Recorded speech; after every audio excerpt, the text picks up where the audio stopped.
At this place in history, we're in Castleton. We're on the campus of the university with Executive Director of the Vermont Historical Society, Steve Perkins. What are we chatting about? So we're going to talk about the painter James Hope.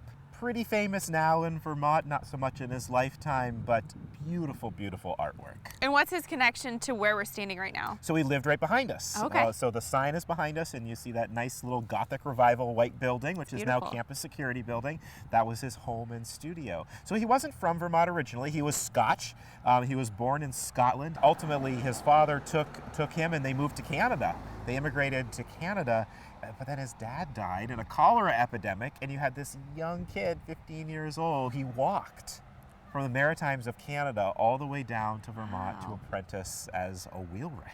And how did he make the transition into art then? So he had some health issues, and at one point had some injuries that prevented him from practicing his craft. And so he picked up painting, and he had a natural aptitude for it.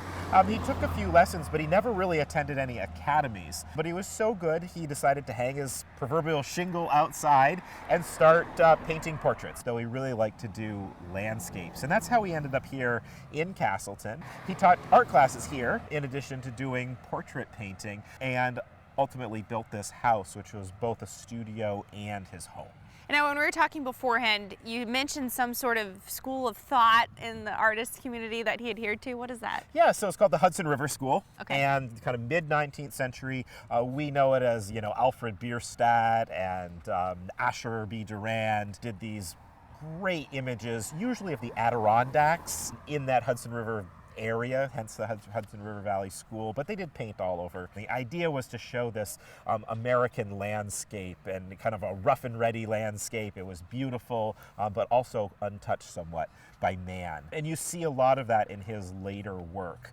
He was touched by the American Civil War. He was an older man at the time that the war broke out. He ended up enlisting, and he was a captain of a regiment that came out of Castleton, and he fought early on in the war until he got so sick that he couldn't participate anymore. But he did sketch a lot of his experiences, and after the war he painted these grand sweeping landscapes in this Hudson River Valley School form, but with armies in them and battles. So it's a very unique imagery of the American Civil War, and he's probably best known at this point for those images, even though it was a very small part of his work. Did he stay in Vermont for the rest of his life? Not quite. He received a commission to paint Watkins Glen, New York. So he moved there with his family, and he painted the Glen. He had a gift shop and a studio there, and he sold paintings to folks. Where can people go to view his artwork? Well, I'm glad you asked, because they can come right to the Vermont Historical Society. There you go. We have one of his most famous